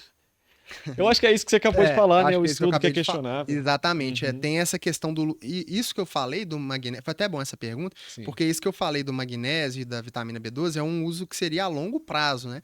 Na prática, o que a gente faz? A gente monitora, né? Sem estresse, né? Não precisa ficar desesperado todo mês fazer exame. Não, a gente vai... Pode ser anualmente, pode... Não tem muito isso bem estabelecido. Então, a gente vai de acordo com a pessoa. Se ela tiver outro fator, a gente encurta essa monitorização, né? E aí, assim... A longo prazo seriam essas possíveis carências nutricionais e alteração da flora bacteriana, né? Sim. Principalmente no paciente cirrótico. Isso é muito interessante também. Que o paciente cirrótico já é um paciente que não tem um déficit aí de síntese proteica, né? O fígado já está muito comprometido. E dentre as proteínas estão as imunoglobulinas, né? Que são aí, fazem parte do sistema imune. E como elas estão assim precárias, vamos dizer, a depender do estágio aí da cirrose, a gente evita usar medicação em excesso, principalmente o omeprazol, que pode alterar aí a flora intestinal, causar um prejuízo, uma infecção que pode ser fatal no cirrótico. Sim. Vamos falar então agora do vizinho do estômago, né? Pouco, né? Fígado. Figueiredo. Isso, Figueiredo. Quais são as principais patologias que acometem o fígado? O fígado, assim, tem muito... A gente poderia ficar aqui 1 hora falando, mas assim, as que mais... Se eu for para escolher uma que está mais em destaque, eu escolheria, que até mudou de nome muitas vezes aí na última década, é a doença hepática, né, esteatótica associada ao metabolismo. Muito conhecida como NASH, ou como gordurinha no fígado, né? A famosa gordura no fígado. Isso é um grande problema de saúde pública atualmente, principalmente no hemisfério norte, nos Estados Unidos, e no Brasil não está sendo diferente. As coisas, o paciente está ficando... Porque é uma doença associada ao metabolismo. Exatamente. Há mais de 20, 30 anos atrás, tinha uma hepatologista que chamava Sheila Sherlock, que é referência em patologia, inglesa, já faleceu. Ela já falava que essa doença gordurosa é um reflexo da síndrome metabólica no fígado. E hoje em dia isso está muito evidente, né? Hoje, mas é de admirar a sabedoria dela, é muito interessante, tem até livro, depois você se interessar, é bem bacana. Mas o que é isso, né? O que é gordura no fígado? Porque muita gente tem gordura no fígado. O que eu tento explicar? A gordura no fígado, ou gordura visceral, né? É a gordura... Lá na patologia, a gente tem, agora puxando um pouco para medicina, a gente tem a apoptose, que é a morte programada. Mas antes disso, a gente tem a degeneração. O que é a degeneração? Antes disso, assim, né? Em alguns casos, né? É um processo que não leva, pelo menos, à morte celular inicialmente. É o acúmulo do espaço celular, do citoplasma, com outra substância. Se for água, é degeneração hidrópica. Um exemplo, né? Se for gordura, seria a esteatose. Então, nada mais é do que um acúmulo intracelular maior do que 5% dos hepatócitos, porque até 5% é considerado comum. Então, acima disso, é considerado esteatose. Mas quando que tá? Porque muita gente vai perguntar, mas eu tenho gordura, é perigoso gordura no fígado? É ou não é, né? A resposta é depende. De vários pacientes que têm gordura no fígado, em torno aí a minoria, né, salvo engano, 10%, vão ter, além da esteatose, uma inflamação. E balonização de hepatócitos, que é a degeneração hidrópica de hepatócitos. Ou acúmulo de água dentro das células do fígado, né, dos hepatócitos. Quando tem essas três, a gente está diante, né, ou seja, a gordura no fígado, a inflamação e a balonização de hepatócito, a gente está diante de uma esteatohepatite mesmo, né? E essa esteatohepatite, por que ela é perigosa? Porque ela leva à fibrose se não freada. E a fibrose, se não freada, pode virar uma cirrose aí em décadas, né? Inclusive, é uma causa tão comum que está até em alguns amostruários aí de estudos, está ultrapassando o álcool, né? É mesmo? Exatamente. Muita gente pensa que cirrose só é causada pelo álcool, né? A causa mais comum atualmente, né? Não sei ao certo se é a mais comum, mas tá muito frequente, é a doença hepática gordurosa associada ao metabolismo. E o que causa? Você já falou mais ou menos, né? A mesma coisa que causaria a síndrome metabólica. Então, principalmente, você pensa no paciente diabético, pode ter paciente com sobrepeso ou com uma obesidade visceral mesmo, aquele paciente que tem aquela barriguinha de chope, né? Pode causar. O paciente, até hipertensão tem sido agora, teve um estudo recente que hipertensão, até algumas outras distúrbios de glândulas que estão mostrando até o GH mesmo, pode ter uma certa interferência, umas situações que ainda estão para ser validadas, mas tudo aponta que também tem essa interferência, sabe? Que pode causar essa esteatose hepática. E quando a gente fala então da esteatose hepática, de gordura no fígado, como você falou popularmente, a pessoa pode pensar assim, eu não sou gordo, eu sou magro, então não há o risco. Não tem nada a ver, né? O magro pode ter... Existe o que a gente chama de, pelo menos o nome antigo, né? Agora deve mudar, chama Lean NASH, né? Que é o NASH do magro, né? Com IMC normal, né? Se for pensar só no IMC. Então, é mais difícil ter, mas pode acontecer. Principalmente em descendentes ou na população asiática. Né? Mesmo? Sim, tem esse fato curioso aí, que eles têm muito essa questão aí da esteatose, pode ter. E lembrar, bem, que a esteatose, nesse caso, por isso que mudou o nome, até acredito, que é associado, que antes era esteatohepatite não alcoólica, né? Mas esse esteatohepatite não alcoólica engloba várias coisas. Por exemplo, hepatite C poderia causar uma esteatose. Alguns remédios podem causar esteatose. Então, quando a gente fala esteatose causada pela síndrome metabólica, é que a gente está falando da doença hepática relacionada ao metabolismo, gordurosa relacionada ao metabolismo. E quais são os sinais dessa patologia? As fezes do paciente vai alterar? Não, esse é o grande problema. Muitas das vezes ela é silenciosa. A gente, como eu falei, o fígado aguenta o tranco. Você vai acabar descobrindo aí no ultrassom que você vai fazer por outro motivo. A maioria das vezes não dói, né? Tem algumas pessoas que referem um desconforto, né? Até pela individualidade dos sintomas de cada um, mas a maioria das vezes vai ser uma descoberta acidental. E isso até é interessante porque nós, gastroenterologistas clínicos também, devem pensar ativamente, devem antecipar isso. Uma pessoa que tem uma síndrome metabólica, tem uma obesidade ou um sobrepeso, às vezes é interessante já fazer um ultrassom para dar uma olhada, apesar que não é um método examinador dependente, mas já é um norte aí para você se guiar. Né? E o tratamento, como é? Tratamento, a única coisa, os pacientes ficam bravos com isso, mas o que tem evidência é a perda de peso, né? Então, assim, o tratamento hoje em dia, a gente tem medicações para levar a perda de peso. Existem duas medicações que podem ser usadas, que são até muito questionáveis. Eu usei pouquíssimas vezes, que é a vitamina E no paciente não diabético e medicações também para o paciente diabético, sabe? E, assim, a gente não costuma usar.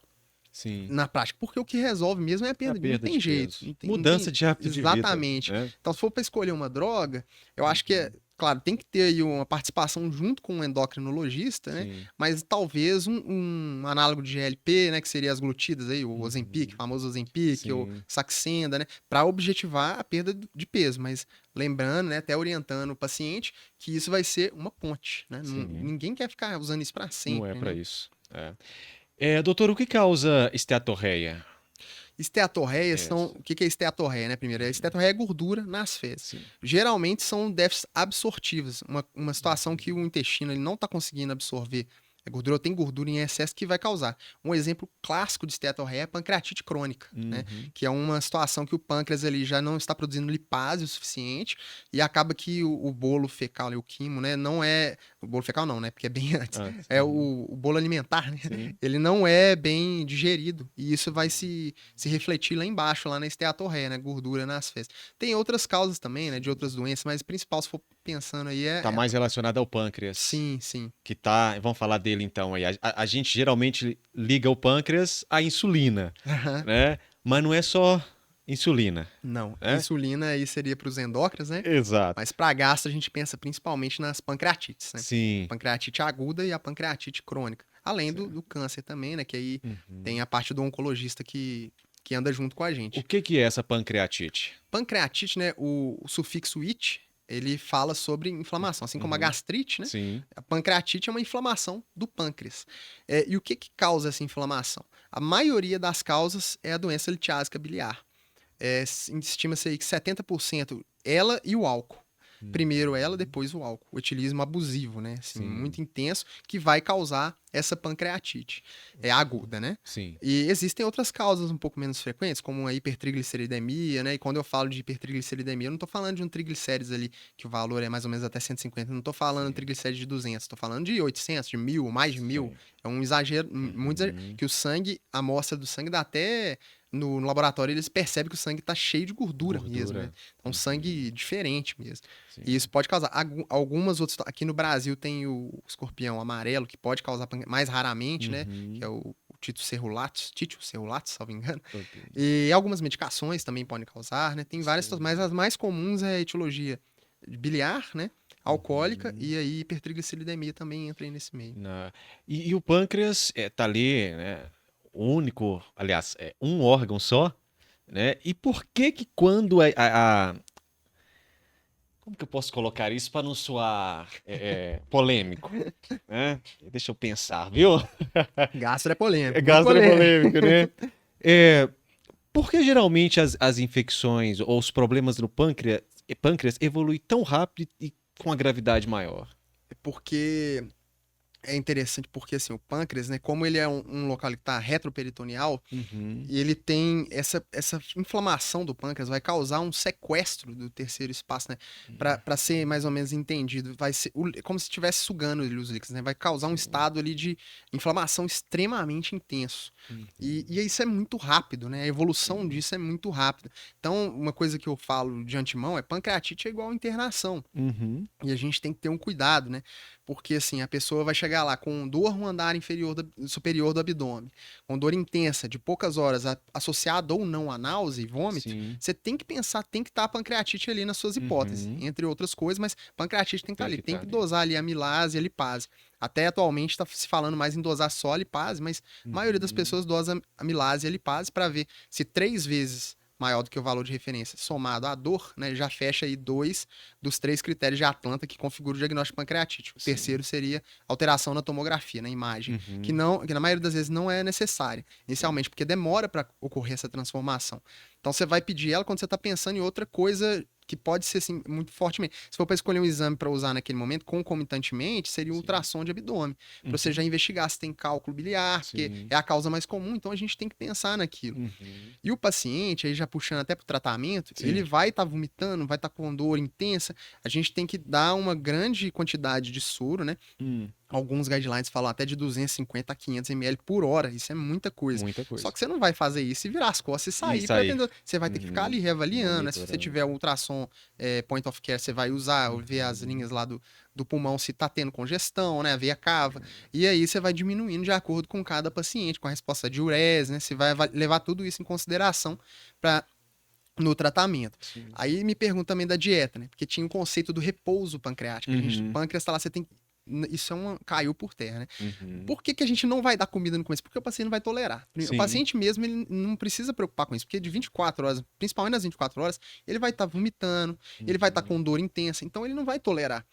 O paciente pedir comida, isso é um ótimo sinal. Então a alimentação precoce tem sido cada vez mais isso que diminui o tempo de internação, diminui a mortalidade, e isso é muito interessante. Então, juntando a hidratação com a alimentação precoce e o controle álgico também, né? Sim. Que tinha muito também, pelo menos, o risco teórico que a morfina contrai o esfíncter de Oddi, que poderia causar uma piora da pancreatite. Isso também não é verdade. Se o paciente tiver, pelo amor de Deus, a pancreatite dói demais. Muito, dá o né? remédio pro paciente, que essa hora ele precisa mesmo. Sim. Então, assim, não menospreze a dor do paciente com pancreatite, é muito intensa. E uma coisa que eu queria falar muito, acho muito importante falar isso, amilase e lipase, na grande maioria das vezes, mais de 99%, a gente não tem que ficar dosando sequencialmente. Amilase e lipase, eu até brinco. Tinha que mudar o nome para amilase diagnóstica, lipase diagnóstica. É pro diagnóstico. Porque tem gente que você vê até no prontuário, escreve lá, curva de amilase e lipase. Nossa, que dá uma dor no coração. Por que a gente não faz isso? Porque ela não infere prognóstico. Então, assim, a amilase, uma pancreatite com amilase de 500 pode ser muito pior do que uma pancreatite com amilase de 3.000. Isso não quer dizer que o paciente vai evoluir mal ou bem. Né? Então, assim, é pro diagnóstico. É claro que algumas outras situações, algumas outras complicações, você pode até voltar a dosar, né? Mais pra frente, né? Amilase só lipase ou amilase e lipase. Mas a princípio é só uma vez. Uma vez. E o pessoal conhece muito a dor típica da. Nem sei se eu posso dizer dor típica, né? Mas uma dor comum da apendicite, né? Que ela tá aqui mais abaixo. Sim. Fossa ilíaca direita. Exatamente. Né? A da pancreatite, então, é mais na parte alta do abdômen. Referida muito como dor em faixa, né? Dor em que faixa. irradia pro dorso. Mas a gente tem que sempre ter um pé atrás, que a gente às vezes fica querendo esperar tudo igual tá no livro, né? Mas essa dor não é em faixa, eu não vou pedir. Mas tem um paciente idoso que já se apresenta com qualquer situação, às vezes com uma infecção de urina, por exemplo, se apresenta de uma forma diferente. Com pancreatite também pode ser. Então, assim, pensa na dor. Tá com dor no abdômen, difusamente mesmo. Pensa na dor difusamente. Mas se tiver com dor no andar superior, você vai pensar mais ainda. Mais ainda em pancreatite. Eu acho que a dor somada na náusea e o vômito, você tem que pensar em pancreatite. E lembrando que relatado, medicina não é fácil, né? Existem relatos de pancreatite sem dor. Então. Sem dor. Existe. Quem é esse? Eu nunca vi, mas existe. Então, assim, a gente tem que sempre estar atento, né? A gente tem que estar pensando em tudo, né? Acho que eu falo assim que a urgência, a gente tem que descartar as causas graves, né? E é claro que muitos diagnósticos, às vezes o paciente está com uma dor, a gente não vai dar o diagnóstico na urgência, mas tem o segmento, né? A urgência a gente vai dar o diagnóstico quando é uma coisa que tá gritando ali, como o pâncreas, né? Vai gritar. Então, assim, muitas das situações a gente orienta o paciente, olha, aqui eu vou dar uma analgesia, a gente faz um rastro inicial para descartar coisas graves, mas a gente vai dar sequência, ou se você tiver seu gasto, você vai procurar seu gasto, e dar sequência na investigação a nível ambulatorial. Sim. E aquele paciente que fala contigo assim, doutor, como em seguida dói, é uma cólica que eu sinto. Pode ser colelitíase? Olha, pode, viu? Aham. Principalmente se a paciente for mulher, né? Se for mais jovem, se tiver história na família, se tiver alguma outra situação que aponte para isso, como uma dor em cólica, né? E aí vale a pena lembrar, bem, que a gente tem esses termos são confusos até pra gente, os estudantes de medicina, que a gente tem colelitíase, colecistite, coledocolitíase e colangite. São coisas diferentes, né? A doença litiásica biliar engloba isso tudo. Né? Isso tudo que eu falei. A colecistite é inflamação. Não, vou começar pela colelitíase. Colecistolitise, que é o nome completo, é a presença de cálculos na vesícula biliar. Famosa pedra na vesícula. Pedra na vesícula. Que causa dor? Pode causar dor. E o cálculo ele pode impactar lá no infundíbulo e voltar. Isso dá cólica, né? A colecistite, teoricamente, é quando esse cálculo impacta lá e causa uma inflamação envolvendo bactéria, que é uma questão de urgência cirúrgica, né? Tem que operar. Aí, dependendo da situação, vai ter que usar, que o paciente chega lá, às vezes tá num processo que tá tão inflamado que o cirurgião até posterga a cirurgia, porque a chance de fístula, de lesão de via biliar é tão grande que às vezes é melhor esperar, com o paciente internado recebendo antibiótico. A coledocolitíase é quando o cálculo já saiu da vesícula e caiu lá no colédoco. Pode causar sintomas, e é interessante que em idosos, principalmente idosos, causa muita dor e emagrecimento, que o paciente fica com medo de comer, muitas vezes simulando um câncer. A gente acha que o paciente está perdendo peso, está com a dor, acha que às vezes até um câncer, mas é um cálculo enorme lá no colédoco. E aí vai cursar com icterícia? Pode, sim, sim. Dependendo, às vezes, muitas vezes transitória, né? Porque o cálculo Sim. ele fica impactado e vai deslocando. Então tem os picos de bilirrubina, né? Sim. Quando tá impactado e a bile fica estagnada, aumenta. Aí ele desloca, tem uma passagem e diminui. Então pode ser uma síndrome ictérica, sim. Ok. E a colangite é a pior delas, que é uma, assim, uma emergência mesmo, é uma infecção da via biliar ali, que é praticamente, que a doutora Camila, né, que veio aqui e falou, é uma sepse, né? Sim. Colangite é uma sepse, praticamente, né? Você Sim. pode tratar ela com uma urgência, assim, porque é uma das infecções piores que a gente tem, assim. O Certo. paciente evolui mal muito rápido se você não fizer nada, sabe? Ok, e quando o paciente está lá com a... Você viu no exame de imagem, não sei se é muito comum pedir, mas está lá os cálculos, né? Sim, sim. Quando é recomendado a cirurgia? Quando a intervenção cirúrgica é recomendada? Isso é interessante, porque foi a polêmica que eu tive no Sei, Instagram, eu fui sei. bem criticado, mas se você for ler os guidelines, né, eu tô Sei. seguindo o que tem na É, literatura, respaldado na sim, literatura. exatamente. Depende da situação. A gente vai analisar a seguinte coisa. Esses cálculos foram encontrados por acaso? O paciente não estava com dor, foi fazer, sei lá, foi fazer a tomografia da coluna, tava com dor de coluna lá, aí fez a tomografia do abdômen todo e viu lá que tinha cálculo. Foi fazer por um outro motivo. Aí a gente tem algumas coisas que falam a favor da cirurgia no paciente assintomático. Por exemplo, um cálculo maior do que 3 centímetros. A vesícula esclerotrófica tão avançada, né, que é a vesícula que está machucada ali de tanto contrair, não tem mais, já perdeu a função, né? Eu lembro que a vesícula, ela não produz bile, né? Muita gente Ela confunde isso, ela armazena, né? armazena a bile. Então ela já perdeu essa função de armazenamento, ela já não contrai para jogar a comida para jogar a bile quando a comida chega no duodeno. Sim. E até certo ponto que essa esclerotrofia se torna global, que a gente chama de vesícula em porcelana, que é a vesícula toda calcificada. Na tomografia você vê como se fosse um cálculo gigante, né? Mas Já é está aparente. completamente disfuncional. Isso aí é indicação cirúrgica, assim, não tem nem dúvida. Que inclusive tem estudos que apontam que aumenta a chance de colangiocarcinoma de vesícula, né? Câncer de vesícula. A vesícula em porcelana, você tem que tirar. Agora, quando o paciente está com aquela dor em cólica, né? A gente pode ver isso no consultório, muito em conjunto com o cirurgião, né? A gente sempre tem os cirurgiões que a gente indica, né? Para acompanhar junto. Ele vai ver se está ficando uma coisa insuportável que a gente vê que é da vesícula. Às vezes a gente vai indicar a cirurgia mesmo. Mas muitas vezes dá para acompanhar sem indicar a cirurgia, né? O paciente fala, vai esperar eu ter pancreatite? Não, não é assim. Não a é medicina assim, não né? funciona assim. A cirurgia tem risco também, tem que lembrar disso. Sim. A pessoa, além dos riscos da cirurgia do perioperatório, né?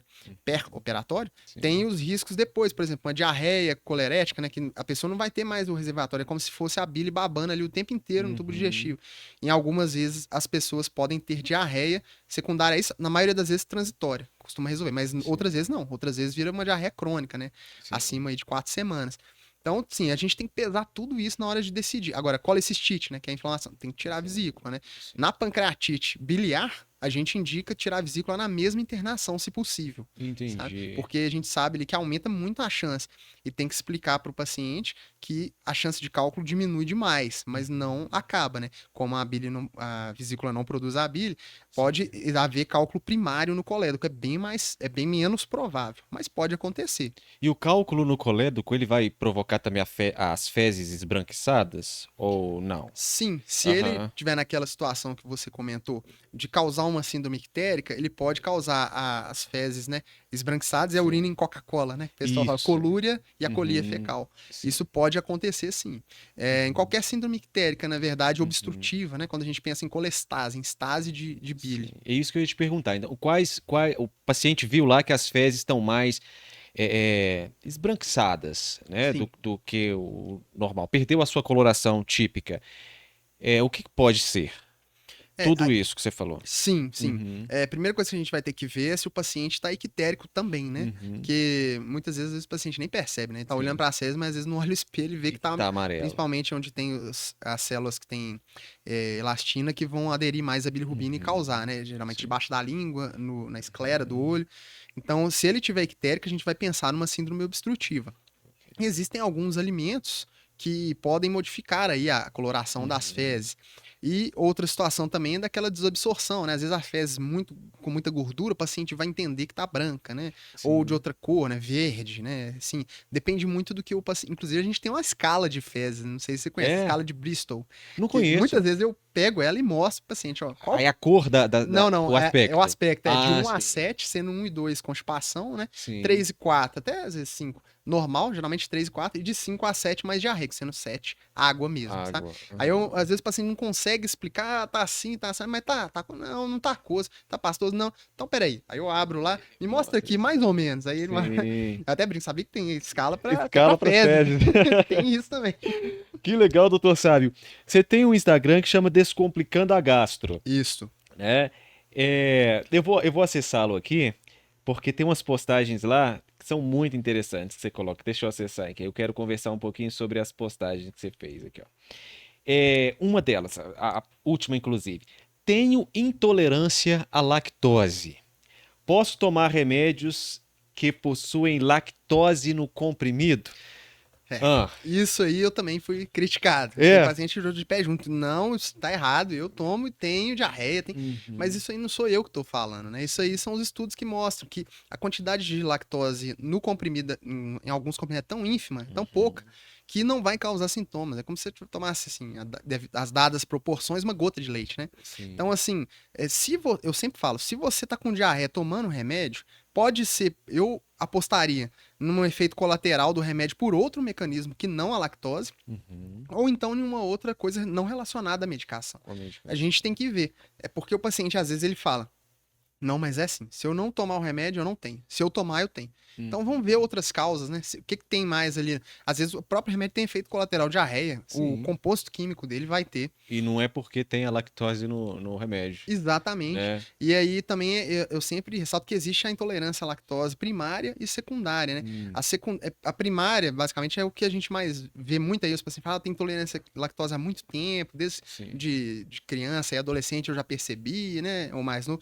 não posso tomar.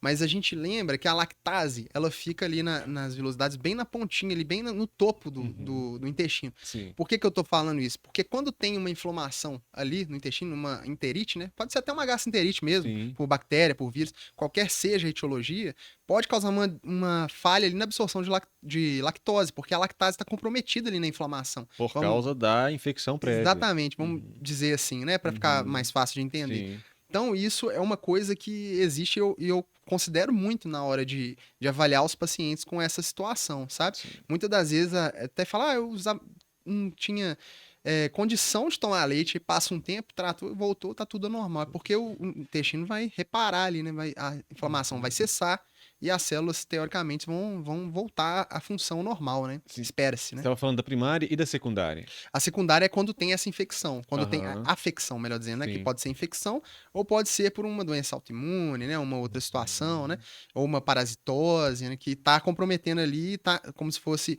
a giardia, por exemplo. Ela faz um atapetamento ali, né? Vira um tapete no sim. intestino que vai, isso por si só já vai comprometer a absorção e vai causar diarreia também, pode causar desabsortivo. Sim. Mas o próprio fato de isso estar acontecendo ali diante de muita inflamação vai comprometer a ação da lactase também. Então pode ter um somatório de fatores aí que está contribuindo. Que a Contribuindo para gente vai aquilo. estudar, tem a diarreia toda separadinha, né? Por desabsorção, diarreia inflamatória, né? Mas na prática, muitas das vezes pode ter mais de um mecanismo, né? A gente tem que analisar tudo, né? E a gente Sim. vai conversando com o E paciente a respeito. com a idade, com o envelhecimento, a pessoa fica mais intolerante à lactose ou não tem comprovação? Olha, não, é assim, não, até que não, assim, Uhum, pode ficar intolerante por outros fatores, né? Às vezes, sim. principalmente porque fica mais fácil, vamos dizer assim, de ter algum comprometimento do intestino por alguma outra questão, né? Uhum. E Mas não fator idade por si só. não, por si só não. Uma coisa que modifica mesmo com a idade são a Uhum. questão dos divertículos, né, que costumam aparecer. Divertículo por si só, muitos autores não consideram doença, né? E seria um envelhecimento quase normal do intestino. Eu Sim, falo quase normal porque tem a ver com hábitos de vida também. sim. Né? O divertículo, o que que é? Ele é como se fosse uma exteriorização ali da camada do intestino, formando uma orelhinha ali mesmo, né? Uhum. Que é um pseudodivertículo, na verdade, porque a camada muscular não vai lá Não junto. vai. E a doença em si é a diverticulite, né? Quando tem a inflamação do divertículo ou o sangramento diverticular. Porque quando tem essa projeção externa, muitas vezes ele leva um vasinho junto. Sim. E tem maior chance de ruptura e causar um sangramento. Que é a principal causa de sangramento de hemorragia digestiva baixa, inclusive. Uhum. Tem uma pergunta aqui, doutor, justamente sobre isso. Eu vou ligar sobre sangue, né? Sangue nas fezes. Uhum. Aí você está falando sobre hemorragia digestiva baixa. Quais são as principais causas de sangue nas fezes? Então, aí a gente tem que ver também, avaliar outra situação. Como que esse sangue está nas fezes? Ele está sangue vivo, fora das fezes? As fezes estão escurecidas, mais pastosas e mais fétidas, que a gente chama de melena, né? Então, primeiro a gente vai ter que, pra gente diferenciar o que tá, quando a gente vê lá na anatomia, né? Tem o estômago, o duodeno e ele finaliza no ligamento de Treitz, né? Então, a definição mais antiga, tem uma moderna querendo mudar a localização, mas a que a gente mais usa é essa. Sim. Acima do ligamento de Treitz é uma hemorragia digestiva alta. Abaixo do ligamento é uma hemorragia digestiva baixa. Isso é importante para a gente situar o que está causando. Quando é uma hemorragia digestiva alta, a gente pensa principalmente em sangramento por úlcera, sangramento varicoso, em paciente cirrótico, né? Sim. Com hipertensão portal. E outras situações mais incomuns, né? Como um vaso anômalo, que a gente fala lesão de Lafoire, ou uma úlcera de Cameron, que é quando tem a hérnia de hiato tão grande que pode lesionar ali a transição do esôfago para o estômago, né? Que seria o esôfago, né? Mas é o estômago do tórax que causa um sangramento.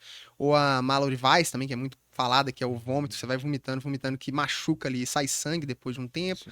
E isso a gente pensa em hemorragia alta, né? Que são as principais causas aí, resumindo então, úlcera e varizes. Mas a hemorragia digestiva alta nem sempre vai cursar com vômito. É isso que eu tô entendendo? Sim, nem sempre. Uhum. Porque tem a hematemes, né? Que a pessoa chega a vomitar esse sangue. Sim. E tem o melena, que muitas vezes é produto de uma hemorragia digestiva acima do ligamento de Treitz. Então ela pode ser manifestada nas fezes também, hemorragia digestiva. E aí vai ser as fezes escurecidas. Escurecidas, mais consistência assim, amolecida, muito fétidas, né? Essa questão do fétida é até meio difícil de mensurar, mas principalmente com aquele aspecto ali muito borra de café, que eles falam. Sim. Aspecto de borra de café. Então aí seria alta. Seria alta, isso. E a baixa? A baixa seria o sangramento vivo mesmo, sabe? Que seria, muitas vezes, às vezes o paciente evacua, e na hora de limpar com papel ou higienizar, sai sangue, aí percebe. Isso aí você tem que pensar numa lesão mais ali, uma hemorroida, uma lesão mais orificial ali, perto do ânus mesmo. Mas outras vezes ele pode evacuar sangue. Tem vezes que o paciente fala, nossa, eu sujei o vaso sanitário inteiro de sangue. Eu sentei lá e saiu praticamente só sangue. E saiu de uma vez um tanto e parou. Isso é clássico de sangramento por divertículo, hemorragia diverticular. Então a gente tem que pensar nisso também. Se não parar, existe uma porcentagem que não para, a gente também tem que pensar, mas tem que pensar em outras causas, né? Então a gente tem que ver que a indicação de colonoscopia para investigar isso aí. Pode ser uma angiodisplasia ou até mesmo câncer, né? Que o câncer também sangra, ele vai crescendo ali, necrose, sangra, e é uma causa de hemorragia. Outra manifestação de hemorragia digestiva é a forma oculta, né? Que a gente vê no sangue oculto de fezes aí. Tem pergunta, né?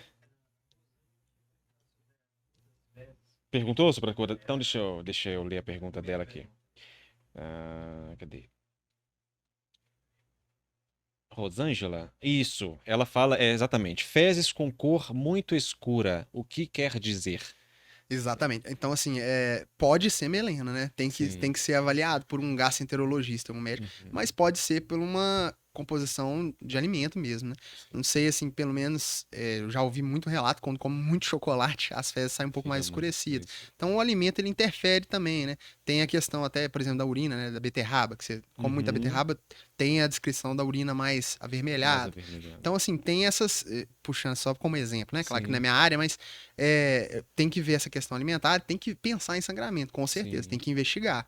E nessa investigação, eu acho que vale muito a pena a gente falar aqui, porque até mesmo por um certo preconceito, principalmente pela parte dos homens, né? No rastreio do câncer coloretal, que é muito importante. Inclusive, eu fico puxando a orelha do meu pai até hoje, não quis fazer. Vamos ver se ano que vem ele faz. Mas assim, toda pessoa, né? Antes era 50 anos, agora trouxemos mais com um pouco menos de evidência, mas a prática tem sido feita acima de 45 anos. tem indicação de fazer, seja homem, seja mulher, tem indicação de fazer o exame de colonoscopia. Principal, indicação de fazer um rastreio, mas o melhor é colonoscopia. Por quê? Eu até já falei isso num tópico. Porque na colonoscopia, você faz o exame, se tiver um pólipo, que seria ali o que poderia evoluir para um câncer, você já retira. Com o sangue oculto, você vai ver, aí vai virar uma colonoscopia. Se vier positivo, você vai ter que fazer a coluna. Então, assim, é mais interessante até fazer. É específico o sangue oculto nas fezes, né? Sim, exatamente. Então, não necessariamente do qual se tiver alguma patologia ali. Acho que eu apostaria até num sangramento gengival muito intenso, sem engolir o sangue, pode dar sangue oculto, né? Eu acredito. Mas qualquer lesão ali no tubo intestinal, se tiver um sangramento, vai dar o sangue oculto. Muito bem colocado, é muito inespecífico, né? Sim. E a colonoscopia, então, seria o mais adequado. Sim. Falando em alimentos, doutor Sávio, tem o tal do glúten aí agora, né? Que existe, né? A proteína que está aí do trigo. Muito tem se falado agora sobre a doença celíaca, né? Que não se falava muito antes, agora está se falando mais. O que é a doença celíaca? A doença celíaca é uma doença que tem um componente autoimune, que traz também uma carga genética importante aí, familiar, e tem como gatilho o glúten. Né? O que é o glúten? Igual você colocou, uma proteína, uma macroproteína, que é às vezes de difícil digestão, que está presente aí no trigo, centeio e cevada, né? Sim. Então, a diferença, né, da doença celíaca, ela vai se... Temos a forma clássica, que vai ser aquela diarreia, aquela distensão abdominal, né, sintomas desabsortivos, e a forma não clássica. A doença celíaca é uma doença de múltiplas faces. A pessoa pode ter um aumento de transaminases, né, que são enzimas hepáticas, por causa de doença celíaca. Pode ter alterações cutâneas, pode ter alteração de fertilidade. Então, tem várias situações que podem levar a pensar em doença celíaca. E é importante demais porque a gente diferenciar, porque tem pessoas que falam, eu sou intolerante ao glúten, mas você tem doença celíaca? Não sei, né? Fica naquele negócio. A gente tem que diferenciar, é muito importante. Sim. Por que é importante? Porque na intolerância ao glúten, a gente vai comparar aí com a intolerância ao glúten não celíaca, que eu falo, né? Não celíaca. Vai comparar com a intolerância à lactose. A pessoa vai ter aí um sintoma, né? Vai passar mal, mas pode comer, né? Sim, pode ter a lactase no caso da lactose. Mas na doença celíaca, a recomendação é não alimentar glúten mesmo, né? É uma mudança muito importante, tem que ser acompanhado pelo nutricionista, tem que ser acompanhado pelo gastroenterologista, muitas vezes até pelo psicólogo, né? Porque é uma mudança de vida que muitas vezes a pessoa fica comprometida, pelo menos inicialmente, socialmente, né? Vai num local e tem dificuldade de adaptar, mas para tudo tem uma saída. A gente pode... É interessante essa relação boa médico-paciente para tratar, para se traçar a meta junto, né? Sim. Tentar achar ali situações para... Mas é interessante também a compreensão da família. Porque sempre, né? Ainda mais que tá chegando Natal agora, né? Na reunião lá da família de Natal, fala, não, só um pouquinho, mas não pode, porque aumenta a chance de câncer, principalmente linfoma, né? Do aparelho gastrointestinal. Então, assim, a recomendação é não se alimentar. E tem caráter genético? Sim, tem caráter genético. Tem até um exame que a gente pode pedir, né, na investigação, mais pensando em excluir a doença celíaca, que chama HLA-DQ2, DQ8. Que é um exame de traço genético que ele é usado para excluir. Por que ele é usado para excluir? Porque de 30% a 40% da população normal vai ter esse anticorpo, esse exame alterado, e não vai ter doença celíaca. Mas virtualmente 100% dos pacientes com doença celíaca tem esse exame. Então, se você está positivo, né? Se você está na dúvida se o paciente tem doença celíaca, o paciente já chega com a dieta sem glúten, né? Já tirou a dieta. Se você dosar esse exame e vier negativo, você tá com tem uma segurança enorme de falar que ele não tem doença celíaca, sabe? Pode ter uma desabsorção não celíaca, uma intolerância não celíaca, pode ter outra doença desabsortiva, mas o valor preditivo negativo, a especificidade é muito alta, né? Sim. Em torno mais de 95%, né? Alguns trabalhos falam até em 99%, 100%. Chegou uma pergunta da Verônica. A Verônica pergunta assim, olha, tem algum estudo ou remédio, ela coloca remédio entre aspas, para celíacos poderem consumir o glúten? Tem. Isso até foi falado no congresso, né, que eu fui, mas ainda não está aprovado, né? Está em pesquisa, né? Não tem indicação de usar, não é comprovado que vai ter desfechos desfavoráveis, né? Isso aí é uma coisa lá para frente, a gente tem que ficar otimista aí para ter, mas no momento, infelizmente, a gente não pode indicar. Então, hoje, ao diagnóstico é retirar suspensão do glúten da dieta. Ok, doutor, tem mais uma aqui. A ingestão do glúten por um paciente celíaco pode causar câncer? Então o paciente é celíaco, ingere glúten. Sim, sim. Uhum. Foi o que eu comentei, principalmente o linfoma, né, linfoma do aparelho gastrointestinal. Existe a chance, sim, real mesmo de causar isso. Por isso, a indicação de suspender o glúten, porque é bem considerável, né? Certo. Você tem uma didática muito boa. Você é professor? Eu já fui professor. Ah, tá Ano passado eu explicado. tive que largar por causa da outra profissão, É. né? E aí eu pretendo voltar um dia. Espero. É uma didática maravilhosa. Me fala 5 mitos que envolvem a gastroenterologia. Alguns eu até já falei. Sim, Eu separei aqui, tem alguns que eu acho que vale a pena a gente falar. sim. É, a questão do glúten, né? Que é a questão da que eu te falei do natar. O paciente pode começar um pouquinho, não, isso é um mito. Infelizmente, não vai poder comer, né? Sim. A outra coisa que eu também comentei, que acabou que eu comentei várias coisas Fique à aqui que eu vontade. separei, Pode que repeti-los. que o álcool é a única causa de cirrose, né? Muita gente acha isso, né? E não é. Temos várias. Temos doenças metabólicas, né? Temos doença genética, né? Hemocromatose hereditária, doença de Wilson, né? Que seria um metabolismo do cobre, doenças autoimunes, né? Hepatite autoimune, colangite biliar primária, colangite esclerosante primária, doenças virais, hepatite B e C, principalmente, e outras causas mais raras. Outra situação é que o omeprazol causa câncer e demência, também já comentei, mas eu gosto de bater nessa tecla aí porque isso é uma coisa. Para escolher o top 1 aí dos mitos, eu acho que é esse. Sim. Que muita gente acha que isso é verdade e eu tento desmistificar isso, né? Mostrar que isso não é verdade, Não né? é verdade. A outra situação, as outras duas situações, na verdade eu acho que eu já falei todas bem. Sim, que legal. Mas foi sem querer, né? Não, mas tudo certo. A lactose no medicamento causa sintomas, né? Que eu Sim. separei também, que eu achei interessante trazer isso. E a questão de gastrite e dispepsia ser a mesma coisa, né? Que eu, só recapitulando aí, né? Sim. Gastrite é um diagnóstico na biópsia, um diagnóstico histológico, e a dispepsia vai ser um sintoma, né? Sim. Muitas vezes não tem relação de um achado com os sintomas, né? E 5 coisas que você acha que todo mundo deve saber envolvendo a sua especialidade. Ó, tem uma questão que os pacientes sempre perguntam, né? Mas aí eu acho que seriam mais os que bebem bebida alcoólica, os etilistas. Ok. Os estudos mostram, né? Quanto que eu posso beber, né? Quanto que eu para não virar cirrótico, né? Vamos dizer assim. Sim. É claro que isso não é uma regra, né? Sim. Se o paciente tiver a doença hepática gordurosa não associada ao metabolismo e beber, tem maior chance. Né? Claro. Mas de maneira geral, é um homem que bebe mais de 30 gramas de álcool por dia e a mulher que bebe mais de 20 gramas de álcool por dia. Mas como que eu vou calcular isso, né? Sim. Existe a dose, né, que a gente usa, um copo de cerveja, uma lata de cerveja, uma taça de vinho e uma dose de aguardente seria equivalente aí a 12 a 14 gramas de álcool, mas a gente pode calcular também, né? A gente pega a quantidade de, vamos supor, uma garrafa de cerveja tem 600 ml, Sim. basicamente, né? Você pega os 600, mas sabe em ml, a gente multiplica aí pela porcentagem de álcool, geralmente 5%, né? Multiplica o 0,05, a gente vai ter a quantidade de álcool em ml. Para trazer para grama, a gente multiplica pela densidade do álcool, que é 0,789, que é fácil de decorar porque é 789. Sim. Aí a gente multiplica e tem o valor em grama. Então é essa quantidade aí que seria adequado, né? Sim. Mas o que a gente vê na prática é que tem gente que bebe muito mais do que isso. Ele não vai levar a calculadora pro bar, né? Não vai, não. Sim.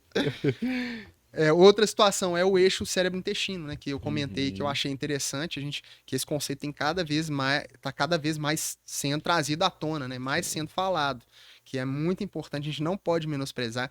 Os pacientes precisam de acolhimento, né? Principalmente com síndrome do intestino irritável, né? Que a gente vê muito, né? Dispepsia funcional, igual eu falei. Muitas vezes os médicos, né, não têm paciência, né? Às vezes o paciente precisa desabafar, a gente meio que vira uma espécie de psicólogo também, né? Mas é importante para o paciente a gente tentar conversar com ele. Uma boa anamnese evita muito exame e evita uma perda, né? Uma quebra do elo aí da relação médico-paciente, sabe? Acho interessante. Doutor Sávio, tem outras? Deixa eu só ver se eu já falei aqui. Tá. A importância da esteatose, já comentei, Sim. né? E a questão do parasita também, que a gente tem que sempre lembrar, né? Que 40% mais ou menos da população tem parasitose. A parasitose. O estudo foi feito em adolescentes, né? A gente tem a tradução indireta aí para o adulto, mas deve ser um pouco mais. A gente come muito na rua, né? Na correria do dia a dia, às vezes come uma salada, alguma coisa que a gente não sabe bem da procedência, a gente tem que pensar. Tomar cuidado, né? Sim. Nessa sua trajetória como gastroenterologista, tenho certeza que você já ouviu e participou de muitas histórias dos pacientes, né? Fala pra gente algumas que tenha te marcado. Olha, e eu vou trazendo desde a época da residência, porque tem umas Sim. que me marcaram tanto, assim, que eu acho que vale a pena mencionar. Uma foi quando eu dava aula, minha aula era prática, no ambulatório, né? Então eu ensinava exame físico, né? Essas coisas assim. Mas a gente atendia paciente real, né? Sim. Então tinha uma moça, né? Que era uma jovem, por volta de 20 anos, que ela tinha até morado em Portugal, mas estava meio confuso, tinha feito uma biópsia hepática, estava sem o exame em mãos, estava com exames incompletos. E tava com uma suspeita de doença de Crohn, né? Que é uma doença inflamatória intestinal. E também com uma doença hepática e que até então não se sabia o quê. E aí eu falei, não, vamos começar do zero. Tá muito bagunçado. Assim, é claro que a gente vai biopsiar de novo. A biópsia Sim. tava tranquila. Mas a gente fez vários exames e eu consegui chegar no diagnóstico para ela. E eu ajeitei o tratamento, assim, de acordo com o que a gente tem. Ela até conseguiu a droga que ainda não é aprovada pela Anvisa especificamente para colangite esclerosante, que é o ácido urso desoxicólico, que para CBP, né, que é a colangite biliar, funciona muito bem, mas para esclerosante não tem comprovação. Seria Mas o uso ela, off-label. Isso, Uhum. off-label. Mas ela chegou até a resposta bioquímica, né? Não se sabe se vai ser uma resposta histológica, Sim. mas pelo menos bioquímica. O que é isso, né? As transaminases, gama-GT, fosfatase, tudo Que despencaram. interessante. Caíram, normalizaram. Sim. E aí, infelizmente, eu não consegui acompanhar mais ela, que eu tive que sair, porque eu poxa. tive outro serviço que eu tive que dar sequência. Se ela estiver assistindo, manda ela dar um relato aí pra você. Não, ela até pegou meu telefone, que que esses legal. casos, assim, os pacientes com Sim. as doenças mais complexas, né? Às vezes eu passo o telefone para conversar. Os pacientes sempre têm dúvida, eu não vejo problema, Que assim, de bacana. passar, não acho bacana. Muito legal. E tem alguma outra história? Tem várias aqui. Eu vou tomar muito tempo. Não, é que pode ficar tranquilo, vai lá. Mas tem uma que eu acho legal falar, que foi na residência, não foi nem no consultório, não. Sim. Mas foi um caso de um homem que internou, por volta aí dos seus 40 anos, internou com um caso de diarreia crônica e um emagrecimento. Primeiro foi isso. Mas emagreceu muito, né? É claro, veio à mente câncer, veio à mente HIV, veio à mente outras doenças, até diabetes, né, que a gente tem que lembrar que também emagrece. Mas foi investigando aí, viu que ele tinha uma lesão na endoscopia, lá no duodeno, né, depois do estômago, a primeira porção do intestino delgado, estava toda comprometida. Tinha uma duodenite, uma inflamação muito importante do duodeno. Pensou-se em doença celíaca, investigou, veio negativo, e ficou aquele negócio. Ninguém descobriu que ele tinha. Sim. Aí tem um professor que eu tive, né, que eu acho um dos maiores exemplos que eu tenho, que é o Dr. Leandro, até falar o nome dele, que ele é muito diferenciado. Daqui de BH? De Belo Horizonte, Leandro Ribeiro. Ele olhou aquele negócio, você bate assim, pela experiência da pessoa, ele estuda muito, fala, a gente tem que descartar a doença de Whipple, né? E até então eu tinha ouvido falar só no cursinho lá da residência, o Whipple, né? Aí, vamos, né? Vamos fazer. A gente que ele tem uma metodologia. Ele primeiro investiga as causas comuns, vai dando degraus incomuns e vai para as raras. Porque às vezes a gente para nas comuns, a maioria das vezes. Né? Exato. E aí, não é que fez a biópsia e deu os PAS, né, o macrófago com espuma, né, pela coloração Periodic Acid Shift, que é uma coloração específica, que mostrou os macrófagos espumosos. A doença de Whipple, né, uma doença rara, causada pelo Trophorema whipplei, que é uma infecção que usou antibiótico aí por alguns meses, né, que é um tratamento mais prolongado, né, como semelhante à tuberculose, que é tratamento mais arrastado, e o paciente respondeu absurdamente, ganhou peso rapidão, assim, foi impressionante. E nesse caso eu gosto de falar dele, que ele teve uma outra situação mais interessante, que no momento do tratamento, ele fez uma síndrome de reconstituição autoimune, que é semelhante ao HIV. Quando a gente trata o HIV, às vezes o paciente pode ter isso. Que ele teve até uma uveíte, o olho dele ficou vermelho. E a gente viu na literatura que acho que não tinha 10 casos no mundo. Era uma coisa raríssima, assim. A gente até ia relatar, não sei nem se foi relatado, eu acredito que foi relatado, mas apresentado foi. Mas relatar, eu acho que a gente não relatou, não tem que relatar. Tem que botar isso no livro, rapaz. Tem que botar mesmo.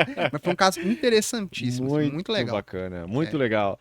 Doutor Sávio, quem está assistindo aí ao nosso podcast e quer te encontrar, onde encontra o seu conteúdo? Onde te encontra aqui em Belo Horizonte? Olha, como você falou, eu tô no Descomplicando a Gastro, né? Sim. Principalmente no Instagram. E eu atendo atualmente, né, devido a outros compromissos. Infelizmente, eu não tenho uma carga muito ampla de consultório, mas é uma coisa que eu quero modificar ano que vem, quero aumentar um pouco minha carga horária. Eu atendo uma clínica chamada Núcleo de Endoscopia, que fica na área hospitalar, próximo ao hospital da Unimed. Perfeito. Que faz exames, uma clínica ótima, inclusive. É @Descomplicando a Gastro, né? Exatamente. Recomendo, viu, pessoal? É muito legal. Muito legal. É um Instagram bem bacana. Tem tanto doutor em vídeos dele mesmo falando, quanto postagens Por exemplo, tem um aqui, olha, só que eu não vou mostrar para vocês ficarem curiosos e irem lá no Isso aí. Instagram dele. Um pouco sobre a vesícula biliar. Aí tem toda uma postagem. Alimentos que causam gases, tem outra postagem.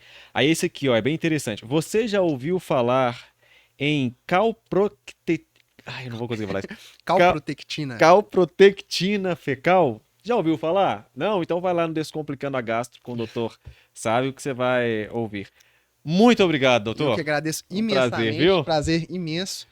Gostei demais aí de participar. Obrigado mesmo. Como eu falei no começo, reforçar, admiro muito o seu trabalho, Muito sua obrigado, pessoa meu aí, querido. estudando aí. Bacana demais você levar isso pra frente, né? Fico feliz. E sempre que precisar, tô à disposição. Foi uma honra a sua presença aqui. E eu ia te perguntar isso. Se te convidar de novo, você vem? Venho, vamos combinar. Vamos pronto. combinar. Pronto. É isso, gente. Olha, todos os especialistas que passam por aqui, eu sempre digo, neste primeiro bate-papo, é isso, nós vamos falar de geral. E ainda assim a gente não consegue falar tudo, porque a gente só tem experts aqui, né? Só especialistas. Mas para os próximos convites, a gente pega lá um assunto, por exemplo, doença celíaca, vamos falar sobre isso. E aí o doutor vai trazer casos e a gente vai explorar muito melhor, tá bom? Então você que acompanhou até aqui, eu sempre falo, olha, tenho certeza que pelo menos com algum dos assuntos abordados aqui você se identificou, ou alguém ao seu redor se identificou. Faz o seguinte, nós vamos disponibilizar os cortes dessa entrevista, nós vamos disponibilizar reels dessa entrevista. Então você pega, compartilha com essa pessoa que você pode salvar vidas aí. Tá bom? Eu quero agradecer a presença da Bruna, que está aqui acompanhando o Dr. Sávio, arquiteta. Arquiteto hospitalar. Arquiteto hospitalar. Fiquei sabendo dessa especialidade da arquitetura. É muito interessante. Bacana. Você vai a um hospital, veja só.